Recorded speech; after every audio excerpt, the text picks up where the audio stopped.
Assalamualaikum warahmatullahi wabarakatuh. Alhamdulillah, alhamdulillah wa kafa. Wassalatu wassalamu ala rasulil mustafa. Nabiyil mujtaba.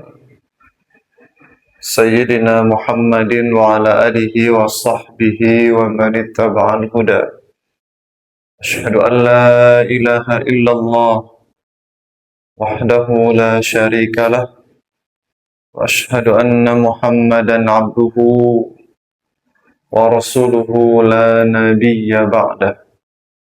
Allahumma salli wa sallim wa barik ala sayyidina Muhammadin fil awwalin wa salli wa sallim wa barik ala sayyidina Muhammadin fil akhirin wa salli wa sallim wa barik ala sayyidina Muhammadin fil mala'il a'la ila yaumiddin. Allahumma bika asbahna wa bika amsayna wa bika nahya wa bika namut wa ilaikan nusyur. La ilaha illa anta subhanaka inna kunna minadh dhalimin. Allahumma ati nufusana taqwaha wa zakkiha anta khairu man zakkaha anta waliyuha wa maulaha. Allahumma ja'al jam'ana hadha jam'an marhuma wa tafarruqana min ba'dihi tafarruqan ma'suma. Allahumma 'allimna ma yanfa'una wanfa'na bima 'allamtana wa zidna 'ilma. Allahumma aslih lana syu'unana kullaha wa la takilna ila anfusina tarfata 'ain. Allahumma shfina washfi mardana wa mardal muslimin. Allahumma arhamna warham mautana wa mautal muslimin. Allahumma hdina wafiqna lima tuhibbuhu wa tarda. Allahumma amin. Amma ba'd. Bapak Ibu kaum muslimin dan muslimat, para hamba Allah, jemaah salat subuh yang dirahmati Allah Subhanahu wa taala. Kita mohon pada Allah taufik serta ridhonya subuh ini untuk melanjutkan bahasan kitab Riyadhis Shalihin karya Imam An-Nawawi rahimahullah wa nafa'ana Allah bihi wa bi'ulumihi fi darain. Masih dalam pembahasan bab yang ke-44 tentang menghormati atau memuliakan para ulama, orang-orang yang tua atau senior, serta ahlul fadl, orang-orang yang memiliki kemuliaan, keutamaan di tengah masyarakat. Dan masih dalam hadis nomor 352, hadis dari sahabat Jabir radhiyallahu taala anhu, bahwasanya Nabi Shallallahu alaihi wasallam pernah menggabungkan dua orang dalam satu kubur di ketika perang Uhud. Kemudian beliau bersabda, ayyuhuma aktsaru akhdhanil Qur'an. Beliau bertanya kepada para sahabat, di antara dua sahabat ini, jenazah ini, manakah yang paling banyak mengambil Al-Quran? Artinya bagaimana, siapa yang paling banyak memiliki Al-Quran atau hafal Al-Qurannya?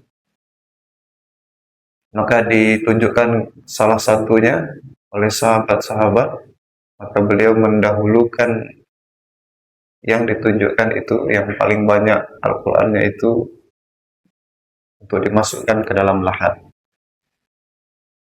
Kita sudah membicarakan tentang peristiwa Uhud ya, dari hadis ini.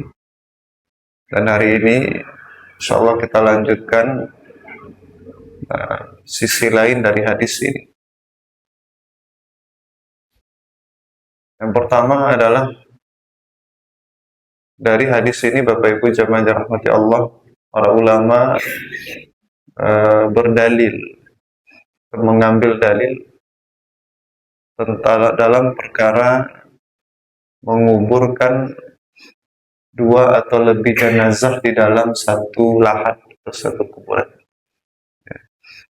Artinya disebutkan di dalam fikih bahwa ada kebolehan untuk melakukan hal yang seperti itu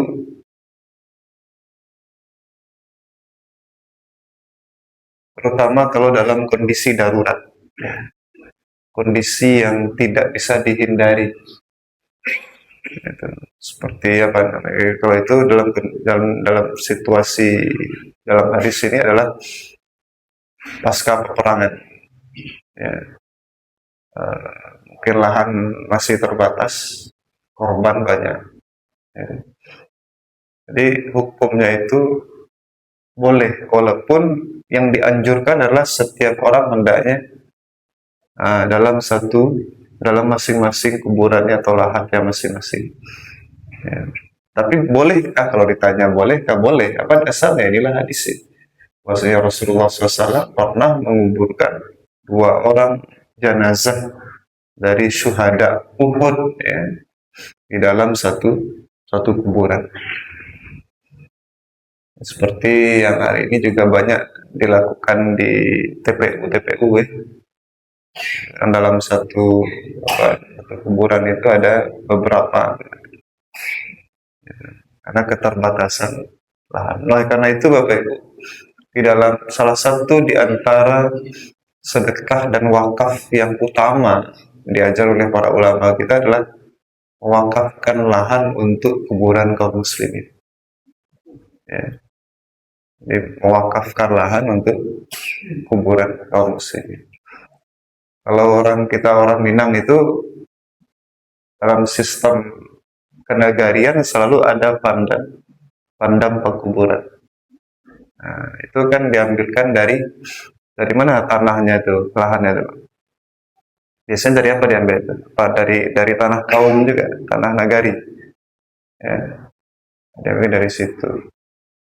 Berarti sudah memang setiap nagari hendaknya, bahkan mungkin setiap suku, ya, nah, itu hendaknya punya pandang kuburan. Yang biasanya pandang kuburan itu tidak jauh dari masjidnya. Kalau di kampung-kampung biasanya itu saji, belakangnya, sampingnya ada pandang kuburan kaum ini, kaum ini, kaum ini. Ya. Nah, itu betapa tingginya kepedulian kaum muslimin terhadap kuburan ini. Ya, karena di dalam kaidah agama kita, kemuliaan manusia itu tidak berhenti dengan dia meninggal. Statusnya sebagai manusia yang dimuliakan, dihormati itu tetap berlanjut setelah mereka meninggal. Kaum muslimin begitu. Mulia dia ketika hidup, maka mulia juga ketika meninggal. Setelah meninggal, dimuliakan ketika hidup, tetap dimuliakan ketika meninggal. Itulah kenapa ada syariat penyelenggaraan jenazah. Kenapa jenazah itu harus diselenggarakan sedemikian? Ada tahapan-tahapannya. Ya. Nah, karena kemuliaan jenazah itu tetap ada, ya, sebagai dia manusia. Jadi orang meninggal itu tidak tetap manusia, ya, tapi mayit, ya, jenazah. Tapi statusnya sebagai manusia tidak hilang, walaupun ruhnya sudah tidak di sana. Tapi statusnya sebagai manusia yang harus dimuliakan tetap tinggi. Ya. Nah itu. Jadi di antara wakaf yang paling utama adalah wakaf pandang kuburan. Nah, sekarang ini ada pula satu sunnah hasanah mungkin ya, atau kebaikan yang mulai bergulir di negeri kita. Wah, tiap-tiap masjid itu punya ininya, punya pandang kuburan. Nah, ini masjid terakhir kami ada cerita, ada masjid di komplek Marputi itu, Masjid Muhajirin. Nah itu orang-orang di komplek itu, jamaah Masjid Muhajirin itu mengadakan ya, satu proyek agenda untuk pengadaan lahan kuburan bagi jamaah masjid. Atau gimana aturannya? Jadi kita buat aturan mana yang kategori jamaah. Siapa sih yang berhak di situ? Dibuat aturannya, dicarikan lahannya, atau jauh lahannya ke arah air dingin. Masjidnya di bawah, lahan kuburan. Jadi kalau ada jamaah yang misalnya kesulitan, ya keluarganya meninggal, tidak ada atau sulit mencari tempat akan dikuburkan, ke situ lah kuburkan. Ya. Kalau orang-orang Cina itu di mana mereka ada kuburan Cino, terkenal dah, ya. Nah, kalau orang di luar Islam saja melakukan itu, berkumpul untuk pengadaan lahan kuburan itu. Ya. Nah, kita ada di sini, belum ada, sudah ada. Wacana ya, dihangatkan lagi, dihangatkan lagi. Ya, ini tidak kalah dengan wakaf masjid. Nah, wakaf masjid itu apa yang diharapkan pahala dari wakaf masjid? Bahwa orang akan terus beribadah di situ. Selama orang beribadah, maka mengalir pahalanya. Kalau kuburan, selama ada yang dikuburkan di situ, salah mau disinam juga yang di kuburan tuh masih mengalir pahalanya. Pertanyaannya, sampai kapan orang berada di dalam kuburan itu jenazah? Kan mana pindah-pindah itu kan di sinannya. Nah, selama itu di kuburan di sinan mengalirlah pahala dari itu orang yang berwakaf. Ya. Beda dengan wakaf sumur, suatu saat mata air bisa kering.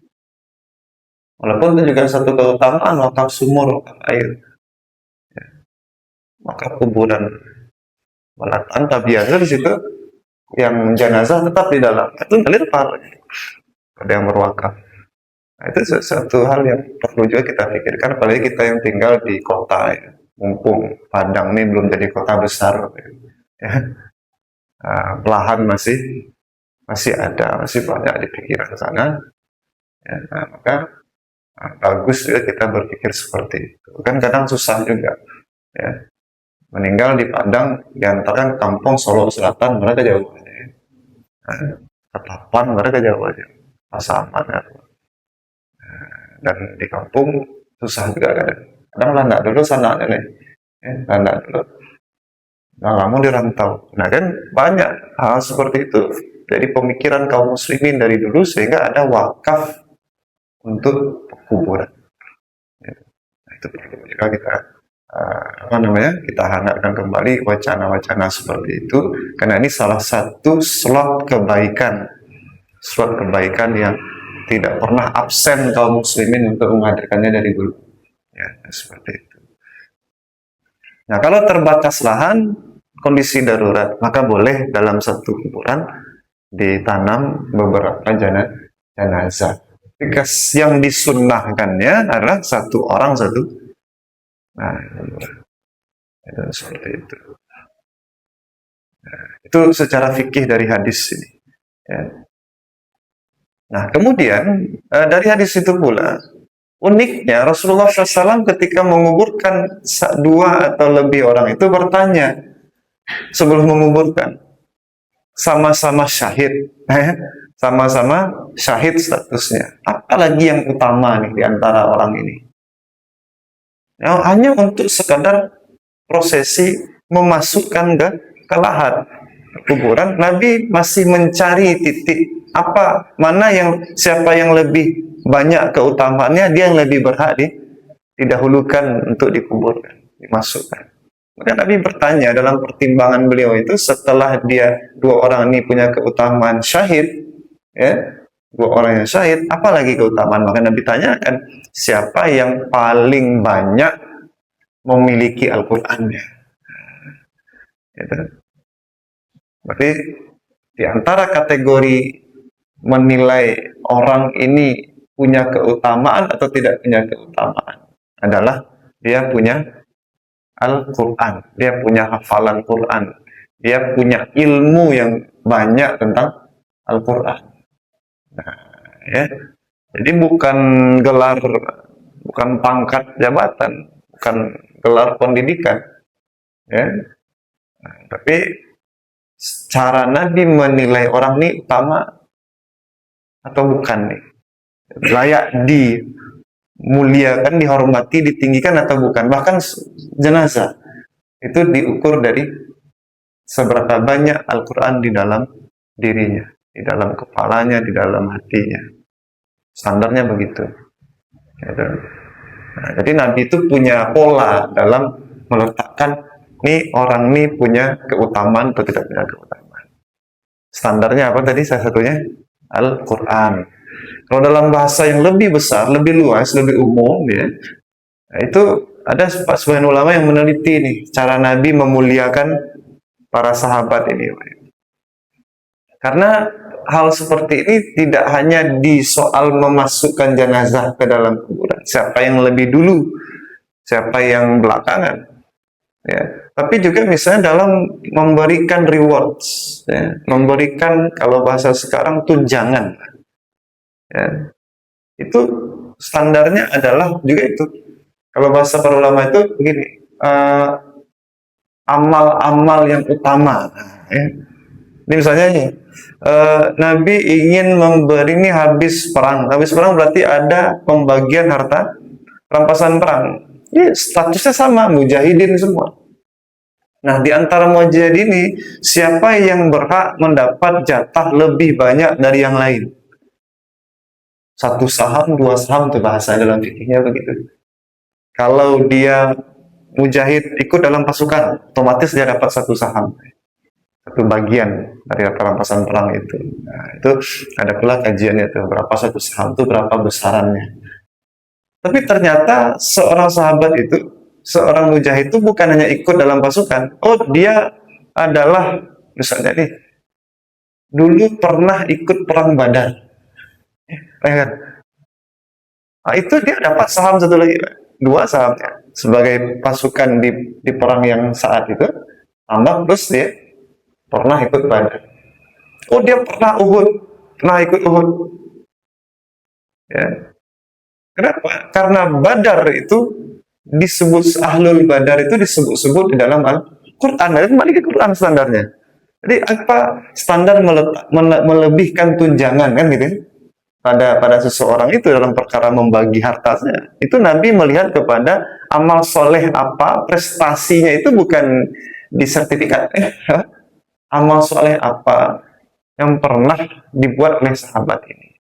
Dan dalam pandangan syariat itu sangat tinggi. Tanda dia sangat tinggi apa? Turun ayat untuk mereka seperti ashabul ahlul badar. Ya, Badar kan disebut dalam Al-Quran. Perang Badar diabadikan dalam Al-Quran. Nah, itu. Oh, dia pernah ikut perjanjian Hudaybiyah misalnya. Nambah lagi. Ya. Oh, ini pernah ikut dulu. Nah, ini termasuk as-sabiquna awalun. Nambah lagi. Jadi menambahkan tunjangan itu kalau bahasa sekarang itu apa tuh? Kinerja. Tunjangan kinerja. Nah, itu Nabi punya pola. Tapi standarnya apa namanya tadi? Amal soleh, karya kesolehan. Nah, dari mana kita mengukur kesolehan? Dengan bagaimana Allah memperlakukan kelompok-kelompok kriteria-kriteria tertentu itu di dalam Al-Quran. Kalau disebut sifat itu dalam Quran, dimuliakan Allah, maka Rasul akan meninggikan pula, muliakan. Nah, ilmu Al-Quran itu sendiri kan disebut-sebut dalam Al-Quran kemuliaannya. Ya, orang-orang yang memiliki Al-Quran, memiliki ilmu itu dimuliakan dalam Al-Quran, dimuliakan dalam hadis-hadis Nabi. Makanya para ulama itu, para sultan, para raja itu, para khalifah itu juga gitu, mengapresiasi masyarakat itu dalam standar-standar kemuliaan yang diletakkan oleh Al-Quran dan hadis. Jadi kita umat Islam punya pola tersendiri cara apa namanya memberikan penggajian kah namanya, tunjangan kah, itu ada cara tersendiri. Ya. Rujukannya tetap Al-Quran dan Sunnah. Bisa ambil inspirasi dari situ. Contoh lagi dulu tuh ada kami membaca di buku apa namanya sejarah kutab-kutab di dua tanah suci Mekah dan Madinah. Itu tipis kan. Itu diberi contoh-contoh bagaimana cara menggaji guru di Kutab, di tempat anak PPQ lah kalau ya, sampai kerja ngaji itu. Oh, kalau guru itu dia mengajarkan Quran saja, sekian gajinya. Oh, dia bukannya mengajarkan Quran, dia juga menghafalkan hadis kepada anak-anak, nambah lagi. Per item itu, apa namanya? Per item ilmu itu. Diajarkan. Oh, dia bukan hanya itu, dia mengajarkan ilmu ini lagi, tambah lagi. Ya. Dan uniknya penggajian dulu itu bukan hanya dana berbentuk dana uang dinar dirham saja, tapi juga bahkan ada ya sudahlah dikasih sekian dinar atau sekian dirham itu plus misalnya tiap hari diberi sekian lembar roti, setiap bulan dikasih sekian kilo daging, setiap tahun dikasih sekian helai pakaian baju. Oh, itu apa? Bertambah kebaikannya, bertambah lagi. Oh, khatam anak nih, anak khatam nih oleh seorang guru, khatam Qurannya. Oh, itu bukan hanya anak yang khatam Quran diapresiasi, justru lebih diapresiasi gurunya. Kalau anak khatam, saya yang diapresiasi, yang dikasih hadiah siapa? Anak, gurunya kapan kita kasih hadiah? Ya. Oh, dulu tidak. Bahkan ada beberapa kitab menunjukkan seorang ayah atau ibu, orang ayah ya, yang menafkahi anak itu harus hendaknya memasukkan ke dalam nafkahnya. Ada kitab judulnya Nafaqatul Iyal, menafkahi keluarga. Ya. Itu masuk dalam nafkah keluarga itu adalah bukan hanya biaya pendidikan anak, termasuk apa? Hadiah dan apresiasi kepada guru sang anak. Begitu. Kenapa? Karena agama ini sangat memuliakan para guru. Begitu agama memuliakan. Jadi dimasukkan dalam konsep nafkah itu bukan hanya bayar sekolah anak gitu. Kalau guru ini ternyata mengantarkan anak ke satu ilmu, ya, anak itu jadi dapat syahadah. Kalau dulu itu padahal syahadah, sanad ilmu, ilmu hadis dapat syahadahnya, dapat sanadnya satu, ilmu tafsir satu, ilmu ya, tajwid satu. Oh, tiap-tiap itu dikasih ada haflahnya. Yang membiayai itu siapa? Bukan tempat belajarnya, tapi adalah orang tua dari sang anak itu. Masuk dalam list nafkah. Hari ini siapa orang yang bicara nafkah? Ya bekerja, laki-laki bekerja mencari nafkah. Memasukkan ke dalam list nafkahnya itu adalah apresiasi untuk guru anak-anaknya. Jadi memuliakan itu sudah menjadi budaya kaum muslimin, tidak beban memberikan guru ya, bukannya beban negara, bukannya beban sekolah. Itu di luar uang sekolah. Nah, jadi memang semarak dalam di masyarakat kaum muslimin dahulu itu bagaimana memuliakan orang-orang yang memiliki Quran, orang-orang yang memiliki ilmu itu luar biasa. Gitu. Jadi nanti paralean itu tidak anaknya ketika kata, nanti paralean sih gurunya.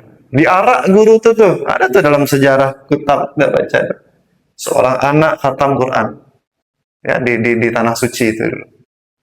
Berapa jarak dari rumahnya ke kutab tempat belajar dia anak nih belajar ngaji itu. Ya, nanti gurunya itu disiapkan tunggangan. Gurunya naik ke atas.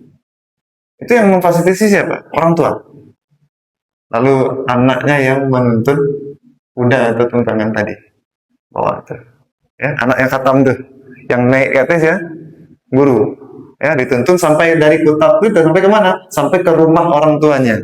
Nanti di rumah orang tua itu orang tuanya nyambut. Ya. Lalu kemudian dipersilakan masuk rumah, dikasih hidangan, beliau mulai makan, nah lalu hadirin baru mulai makan. Masya Allah begitu orang dulu. Ya, hal yang hari ini kita tak ketemu lagi di budaya masyarakat kaum muslimin hari ini. Ya. Bahkan sebagian tempat khatam Quran itu sudah biasa-biasa saja. Ya, kalau di beberapa tempat kan masih kadang diarak. Kalau masih begitu, diarak. Tapi biasanya kan masih anak-anaknya yang justru guru jadi panitia kan. Nah, ini itu. Guru lu kan jadi panitia, nama atur anak, nama atur acara segala macam. Ya. Jadi kita ada miss gitu, ya, bagaimana memuliakan orang-orang. Sedangkan orang punya Quran, orang berilmu saja sudah meninggal masih dimuliakan Nabi. Ini orang berilmu masih hidup nih, guru anak-anak kita nih yang ngajar TPQ, TPA, guru Quran lagi gitu kan. Itu. Lalu kita jadikan mereka cuma panitia. Betapa jauhnya cara berpikir kaum muslimin hari ini dibanding kaum muslimin dahulu. Bapak Ibu zaman dirahmati Allah SWT.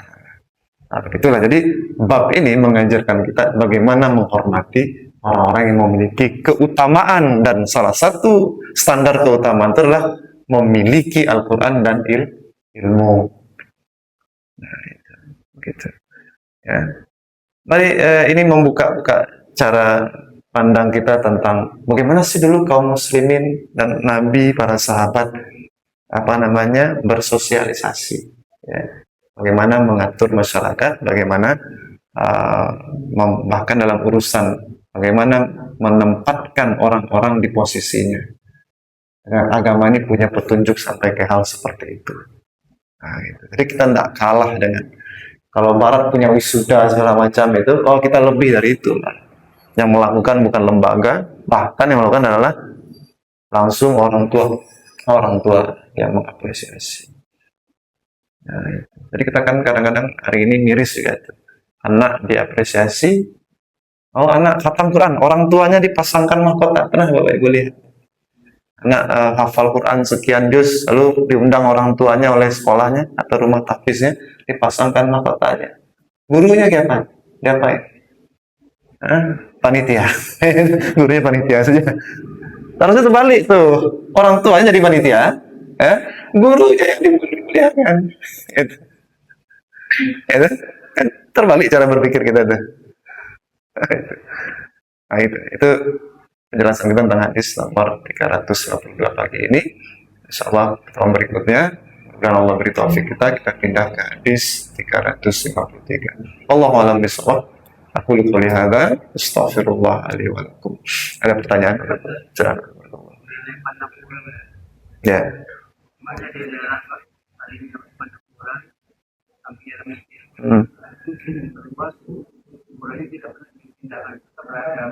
Ya.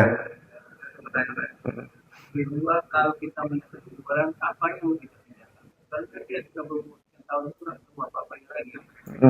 Ya. Iya. Oh iya, soal memindahkan kuburan. Prinsipnya itu diharamkan sebenarnya memindahkan kuburan itu, kecuali darurat. Soal nih kayak TPU tuh Kulitam kan di pinggir sungai. Sekiranya sungai itu mengalami erosi, dan mengikis tanah sampai ke kuburan itu, sehingga jenazah sudah nyaris tuh nanti bisa dibawa arus kalau ya kadang itu patut dipindahkan. Carikan ya pindahannya. Karena apa tadi? Kehormatan jenazah sama dengan kehormatan orang hidup, kan begitu. Maka itu patut dipindahkan. Nah, cara memindahkan juga ada tata caranya di dalam agama ini. Gitu. Nah, jadi bagaimana kita memuliakan mereka ketika memasukkan ke kuburan? Begitu pula memuliakan ketika mengeluarkan, yang tidak asal angkat-angkat saja. Masukkan ke karung ini ya, maupun yang ada mungkin misalnya ada tulang-tulangnya sedikit. Kalau yang tidak dimakan tanah kan ada bagian tubuh manusia yang tidak makan tanah. Apa namanya? Tulang ekor. Itu mesti ada tuh. Ya. Ajmuz zanab namanya dalam bahasa hadis itu. Tulang ekor itu yang tak akan habis tuh, dipanggang berapa derajat pun tidak akan ini. Karena dari situlah nanti Allah akan tumbuhkan lagi manusia. Kata Rasulullah SAW dalam hadis. Nah, itu sedikit apapun bagian itu dihormati, diangkat baik-baik. Pernah Bapak Ibu melihat arkeolog membersihkan fosil tuh? Hati-hati sekali Pak. Arkeolog yang kadi barasiatnya apa? Fosil binatang. Nah, ini fosil binatang. Rambutnya tuh, kalau ada bulunya, itu pelan-pelan. Ya, kan? Kenapa manusia tidak kita lebih dari itu diperlakukan? Nah, itu. Jadi diperhatikan betul ketika menggali itu balik kamangke itu dicari, tidak asal-asal gali saja. Ya. Nah, di mana posisi lahatnya dulu. Makanya harusnya ada catatannya. Ya.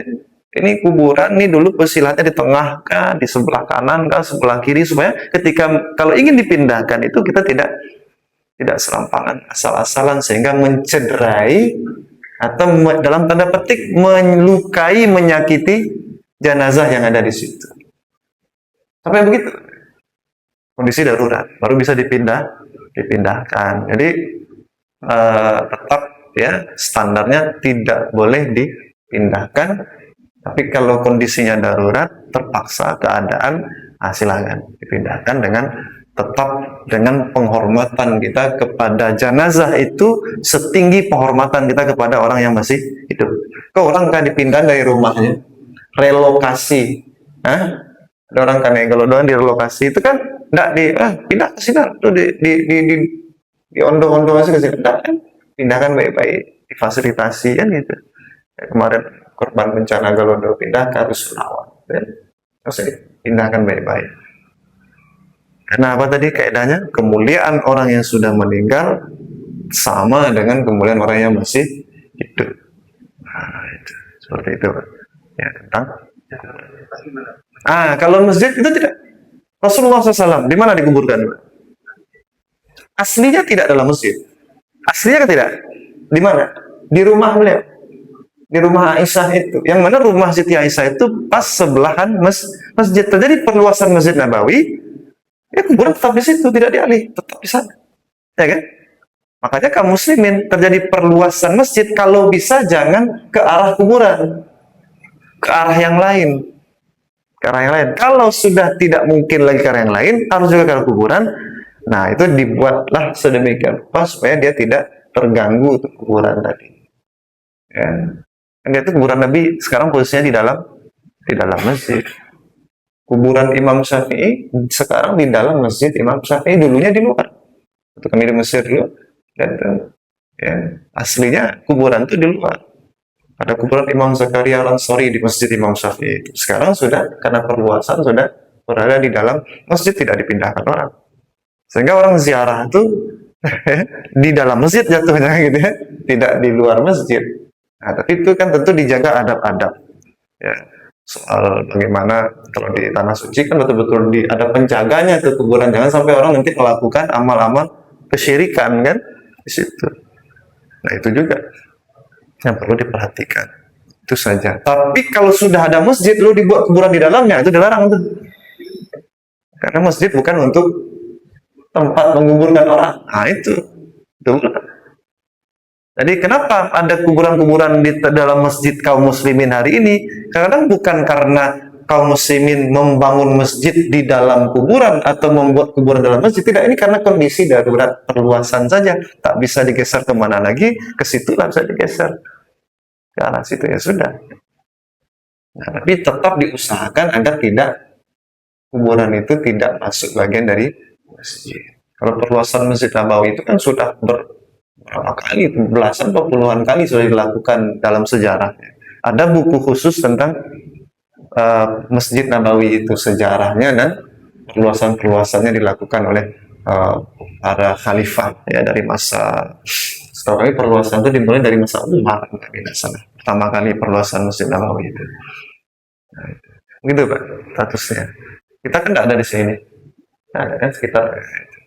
Tapi kalau masjid-masjid lama, itu biasanya kan samping masjid ada pandam kuburan. Nah, biasanya itu punya resiko seperti itu. Ya. Nah, itu. Atau masjid-masjid yang didirikan oleh pribadi.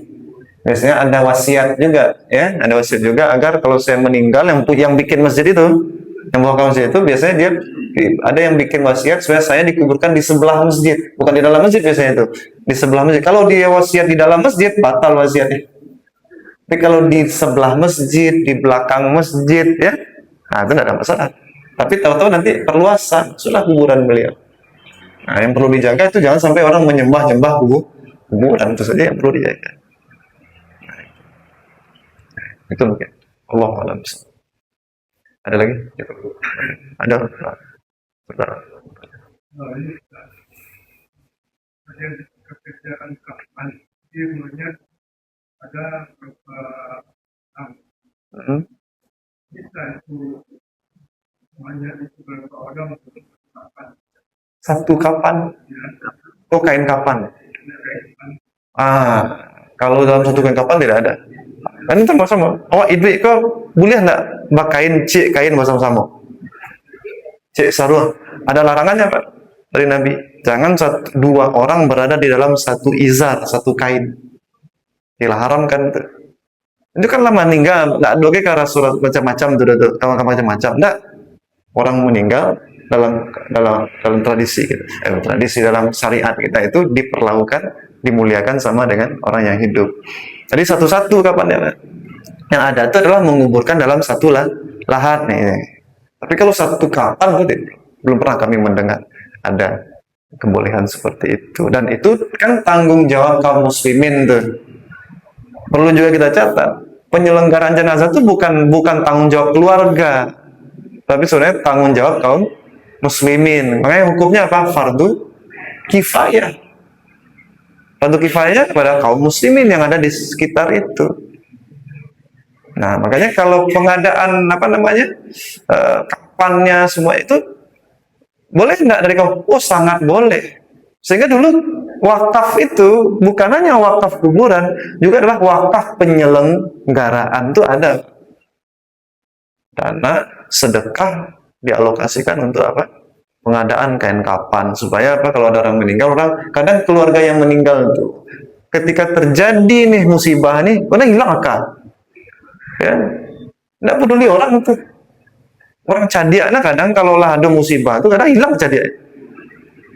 Nah, itulah makanya kewajiban penyelenggaraan itu kepada kaum muslimin yang ketika satu keluarga sedang ditimpa musibah, yang lain bisa menyelesaikan itu. Yang mungkin keluarga itu sendiri kadang sudah bingung, nak tantu nang dari kaku. Itu. Kurang ramino tibu, dibu. Ya. Itu. Mana-mana mencari balonnya keluarga itu tuh. Nggak bisa kamu ngecek itu. Kalau keluarga itu meninggal tuh nggak tantusan negara aja. Memang begitulah orang musibah. Itulah kita menutupi aib sesama. Kekurangan di situ kaum muslimin. Oh, kurang kapannya awak nama kaum muslimin lah yang mencukupkannya. Nah, tentunya kembali kapan kemarin. Ayo awak namanya kaum muslimin lah yang menyediakan itu, fasilitasi itu. Ini hukumnya fardu kifayah, tanggung jawab bersama. Jadi fardu kifayah itu bukan hanya selesai cik dua orang, selesai tanggung jawab yang lain. Nah, maksudnya ada fardu kifayah itu tanggung jawab bersama, tanggung jawab bersama kaum muslimin. Seperti itu. Itu apa? Saya hukum azan memasukkan mayat ke dalam kubur. Ya. Di Jakarta, Jawa, azan. Azan kan, ya. Hukumnya apa? Ini memang ada perbedaan pendapat di kalangan ulama, ya. Di sebagian ulama, ini sebenarnya kalau kita cari ke Al-Quran dan hadis, perilaku persis seperti itu, tidak ketemu kita dalilnya, Pak. Dalam bahasa agama, dalilnya itu namanya kias. Jadi agama itu kan punya beberapa struktur dalil. Ada langsung ke Al-Quran. Di Al-Quran langsung ada petunjuknya. Kalau tidak ada, berarti cari di hadis. Ternyata kita, karena kelemahan kita tidak pandai melihat petunjuk itu di Al-Quran dan hadis, maka kemana lagi kita lihat? Namanya ijma nomor 3, Pak. Kesepakatan ulama dahulu. Ada nggak pernah ulama dulu bersepakat boleh melakukan ini? Oh, kalau tidak ada juga, ada nomor 3 namanya kias. Apa itu kias? Analogi. Menyamakan satu kasus yang sedang terjadi ini dengan kasus dulu pernah terjadi di masa Rasul. Disamakan. Karena melihat titik temu, titik kesamaan, sifat namanya. Contoh biasanya nih, kias itu adalah keharaman mengkonsumsi narkotika. Yang ada di dalam nas kan khamar. Khamar itu jenisnya minuman, narkotika itu apa? Obat-obatan. Ya. Nah, itu bagaimana tuh statusnya? Haram apa tidak haram? Nah, kalau dia sifatnya sama dengan khamar, maka hukumnya sama. Itu namanya kias begitu. Nah, sekarang soal mengazankan ini oleh sebagian ulama tapi ya bukan seluruh ulama, tidak kesepakatan. Sebagian ulama melihat bahwa kan tadi ada kaidah tuh, orang yang meninggal diperlakukan, dimuliakan sama dengan orang yang hidup. Lalu diperhatikanlah bahwa orang hidup lahir ke dunia disunahkan disambut dengan azan. Benar tidak? Ada kesunahan tuh, anak lahir itu diazankan. Nah, kalau dia datang ke dunia dengan azan, maka melepasnya nanti ya, dengan azan ke situ kiasnya. Ya. Kalau dia dulu hadir ke dunia disambut azan, maka dia meninggal melepasnya. Nah, itu juga dilepas dengan azan. Di situ dasarnya, walaupun kemudian kami bisa katakan mayoritas ulama berhati-hati di situ, tidak menyetujui kias dengan cara seperti ini. Kan ada beda tuh, ini orang baru lahir, ini orang meninggal. Itu kan beda itu katanya. Tapi ada ulama yang bisa melihat titik temu di situ. Memang ada beberapa kias itu hanya segelintir ulama bisa melihat. Itu namanya istilah dalam ilmu fikihnya itu namanya kias khafi namanya. Ada jenis kias seperti itu. Kias yang tersembunyi yang hanya bisa dilihat oleh segelintir ulama, mayoritas ulama tidak bisa lihat persamaannya itu. Nah, jadi sehingga yang begini ini menjadi khilafiyah. Jadi kalau di daerah Jawa, bahkan sebenarnya di daerah kita ini dulu juga banyak, Pak. Di kampung-kampung masih ada mungkin melakukan itu di Sumatera Barat ini, ya. Nah, tahunya kan tradisi saja. Padahal dulu ulama membicarakan itu di dalam kitab. Ada dasarnya, dalilnya, apa namanya kias. Tapi memang mayoritas ulama tidak menyetujui kias seperti ini. Nah, makanya di beberapa wilayah kaum muslimin yang lain itu tidak ada kita nampak. Di Saudi itu tidak kelihatan lagi sekarang. Di Mesir bahkan yang sangat terbuka dengan mazhab ini, itu juga tidak pernah kami menyaksikan orang dikuburkan itu diazankan dulu.